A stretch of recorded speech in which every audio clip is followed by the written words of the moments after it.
হিম আলহামদুলিল্লাহ, আমরা real nature limited এবং আজহারা ইসলামিক ফাউন্ডেশনের পক্ষ থেকে আজকে যে 18ই জিলহজ মাওলা আলীর বেলায়েত দিবস, আপনারা জানেন যে আজকে আমাদের মাওলা আলীর যে আপনার অভিষেক দিবস উপলক্ষে সারা পৃথিবীতে আজকে এই অভিষেক দিবস উদযাপন করা হচ্ছে এবং আমরা অত্যন্ত আনন্দিত।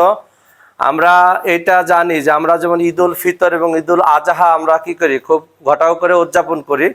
তো ইনশাল্লাহ এই জিনিসটা আমাদের জানা প্রয়োজন যে আল্লাহ পাক কোরআনে বলছে যে আমি কখনোই হাদিস ছাড়া এই পৃথিবী পরিচালিত করি না। তো আসলে যেমন আমাদের এই শেষ জামানা হাদিকে ইমাম মাহাদি আলাইহিসসালাম, ঠিক এরকম আমাদের এই নবীর মৃত্যুর পর, অর্থাৎ নবী যখন মারা গেল, নবীর মৃত্যুর পর এই পৃথিবীতে সর্বপ্রথম যে বেলায়েতের ধারায় বেলায়েতের সর্দার মাওলা আলী আলাইহিসসালামকে অভিষিক্ত করা হয়েছিল, সেটা হয়েছিল কখন? হজরত মোহাম্মদ সাল্লাল্লাহু আলাইহি সাল্লামের বিদায় হজের পরে গাদিরে খোমস নামক একটা জায়গায়, সেই জায়গায় আল্লাহ পাক কি করলো, নবীর উপরে একটি আয়াত অবতীর্ণ করলো, সূরা মায়দার 67 নম্বর আয়াত। এবং সেই আয়াতের যে ব্যাখ্যা যে আল্লাহ নবী 1.25 লক্ষ হাজির ভিতরে আপনার মিম্বার তৈরি করে বললেন যে আমি যার যার মওলা, আজকে থেকে আলী হচ্ছে তার মওলা।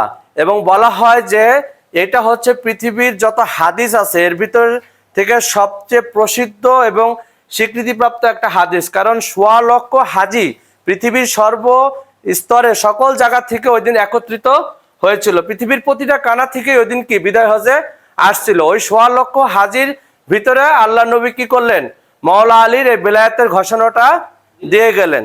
তো আমরা এতটুকুই বুঝি যে মাওলা আলীর সাথে যদি আমাদের মারিফতের সম্পর্ক থাকে, ইনশাল্লাহ আমরা দুনিয়াতেও কামিয়াব হব এবং আখিরাতেও কামিয়াব হব।